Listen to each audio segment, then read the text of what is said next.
looking at the accessory organs in Part C of the digestive system. So we'll look at the pancreas, which is located mostly retroperitoneally behind the peritoneum. It is deep to the greater curvature of the stomach, and the head is encircled by the duodenum, or that first part of the small intestine. The tail is more lateral and it abuts the spleen. The pancreas has two functions, both endocrine and exocrine. It uses pancreatic islets to secrete the hormones insulin and glucagon to the blood, and this is its endocrine function. So endocrine glands do not have ducts, whereas exocrine glands do. The exocrine function of the pancreas is the use of acinar cells to secrete pancreatic juice. They'll secrete this pancreatic juice to the duodenum via the main pancreatic duct. The acinar cells contain zymogen granules, which are proenzymes or inactive enzymes, which are usually activated along their travel through the pancreatic duct to the duodenum. Acinar cells are seen here, making up one acinus, and we can also see that they contain many mitochondria and also rough endoplasmic reticulum. Also, we can see the zymogen granules, which are proenzymes generally activated along the ducts to their location. Here is a histomicrograph showing you the basic adjacent structures of acinar cells and pancreatic ducts.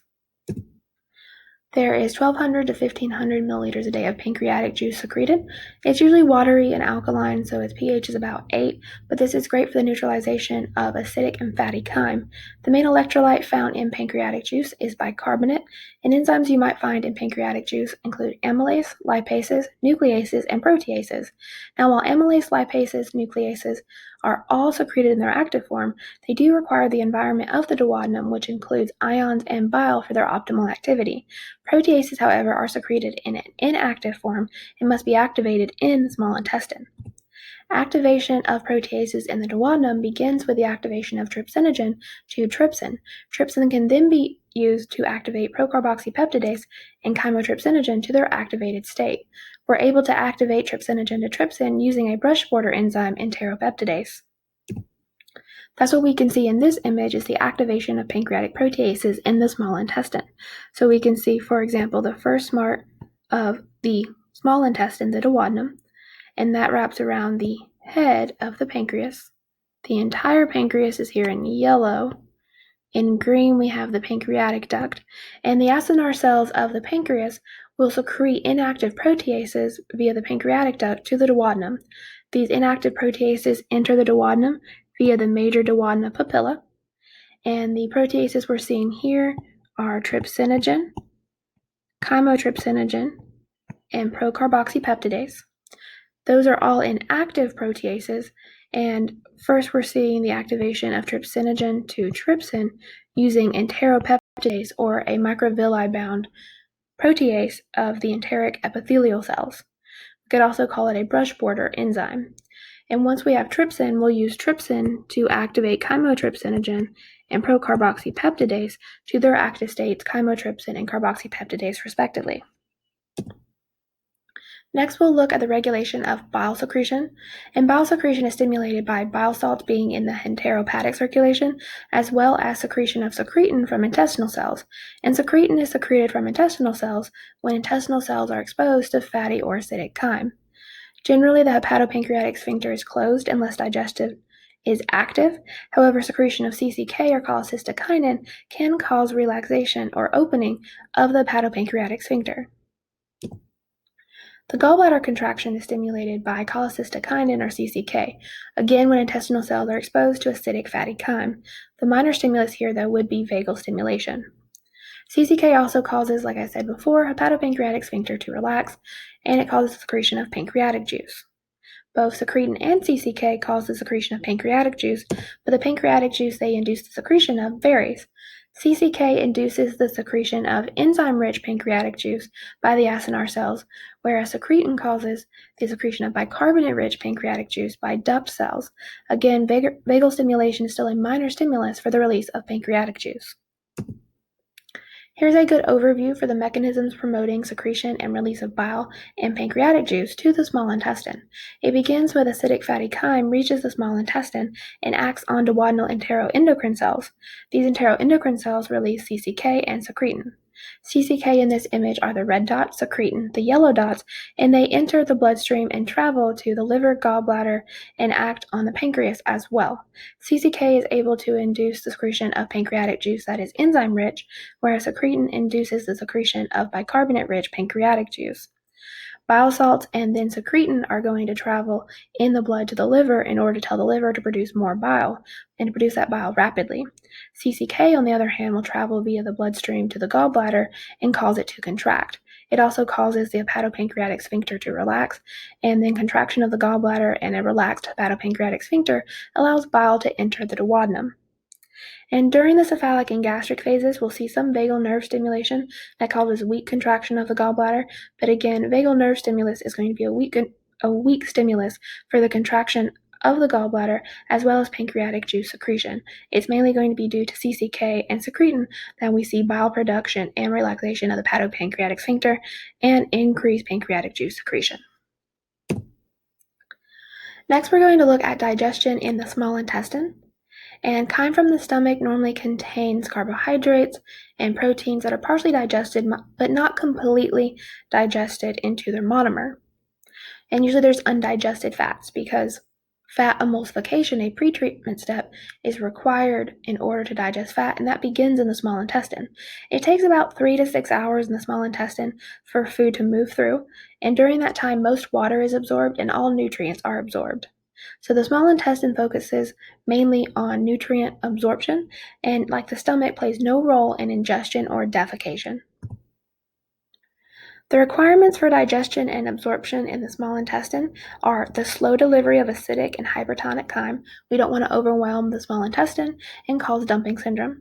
Also the delivery of bile for fat emulsification, enzymes for further nutrient breakdown, and bicarbonate ions to neutralize acidic fatty chyme.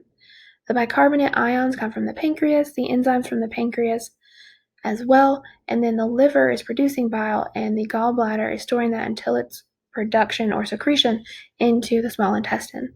We also rely on mixing of all of these materials together in order to further process the chyme that is leaving the stomach and entering the small intestine.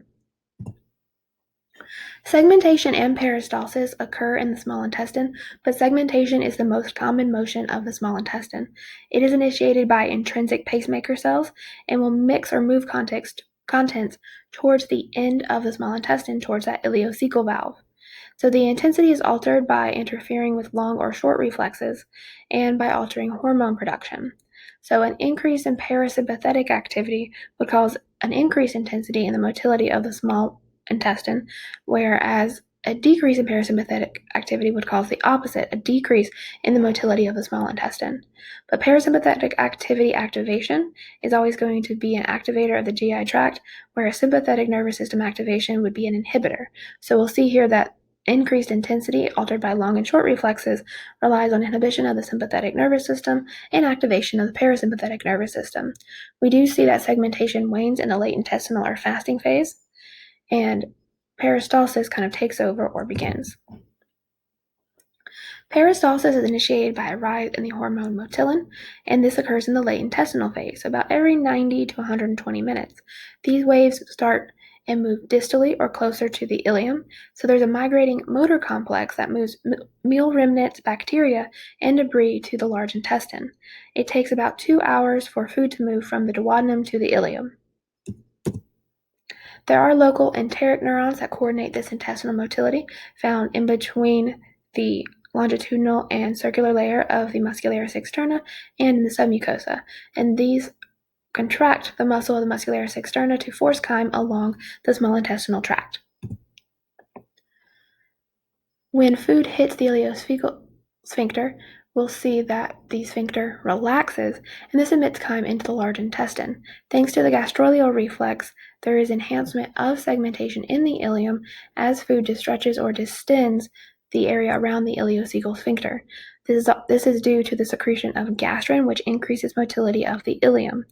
Also, once food moves from the ileum into the first part of the large intestine, it is going to exert a backward pressure on the ileocecal valve and close it, and this prevents regurgitation into the ileum. Next, we'll look at the large intestine. There's some unique features of the large intestine, including epiploic appendages, which are fat-filled pouches of the visceral peritoneum attached to these pocket-like sacs called haustra of the large intestine. The haustra or pocket-like sacs are going to maintain muscle tone thanks to the tinea coli. The tinea coli is 3 bands of longitudinal smooth muscle located in the muscularis externa of the large intestine. The different regions of the large intestine include the cecum, appendix, colon, rectum, and anal canal. Here we'll look at those structures. So for example, we have the cecum here attached to the appendix. From the cecum, we would have food which is officially now feces move into the ascending colon, then the transverse colon, then the descending colon, then through this S-shaped region called the sigmoid colon, finally into the rectum, and then through the anal canal out into the body, or out of the body. So the cecum is the first part of the large intestine. Attached to that is the appendix, also known as the variform appendix, and like Peyer's patches, it includes mucosa-associated lymphoid tissue that communicates with the immune system. It is a bacterial storehouse. It can recolonize the gut when necessary, but if it becomes twisted, those enteric bacteria can accumulate and multiply, and rupture of the appendix can be very dangerous. The colon is mostly retroperitoneal. Parts of the transverse and sigmoid colon do sit, though, within the peritoneum. The ascending colon leads to the transverse colon, and the transverse colon leads to the descending colon, which then leads to the sigmoid colon. The sigmoid colon is connected to the rectum. Going from the ascending colon to the transverse colon, there is a bend in the colon called the right colic or hepatic flexure. Going from the transverse colon to the descending colon, there's a bend in the colon called the left colic or splenic flexure. Here we can also see the mesentery that connects the jejunum and ileum to each other. So the mesentery is going to be a double layer of peritoneum that contains blood vessels and lymphatics. And then we have the sigmoid mesocolon and the transverse mesocolon, which attach the transverse colon and sigmoid colon to parts of the abdominal wall. Next, we'll look at the rectum and anus. The rectum has 3 rectal valves that stop feces from being passed with flatulence. The anal canal is the last segment of the large intestine. It opens to the body exterior at the anus, and there is an internal anal sphincter and an external anal sphincter.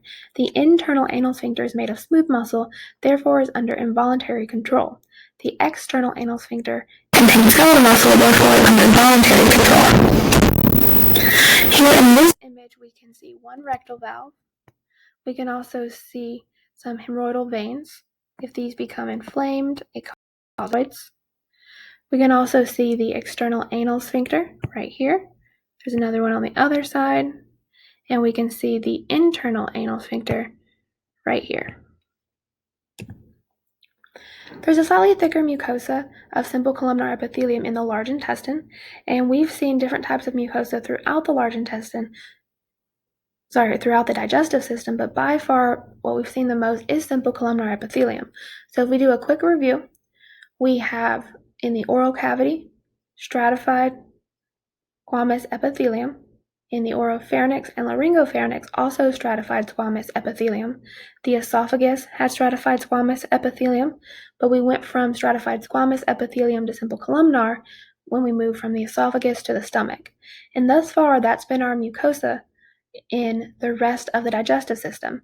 The epithelial layer of the mucosa for the stomach, the small intestine, and the large intestine is simple columnar, except in the anal canal of the large intestine. In the anal canal of the large intestine, we will switch back to stratified squamous epithelium because areas that must withstand abrasion have this protective type of epithelium.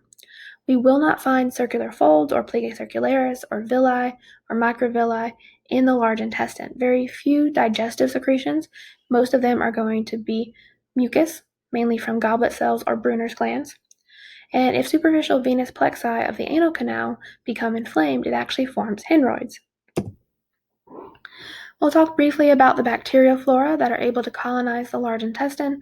They're able to synthesize or metabolize lipid vitamins, including B vitamins and vitamin K. They also can metabolize some host-derived molecules like mucin or higher hyaluronic acid. They can ferment things that are indigestible, mainly indigestible carbohydrates, and they can release irritating acids and gases as they do so. Those irritating acids and gases are generally known as flagellants and can be of an amount of about 500 milliliters a day.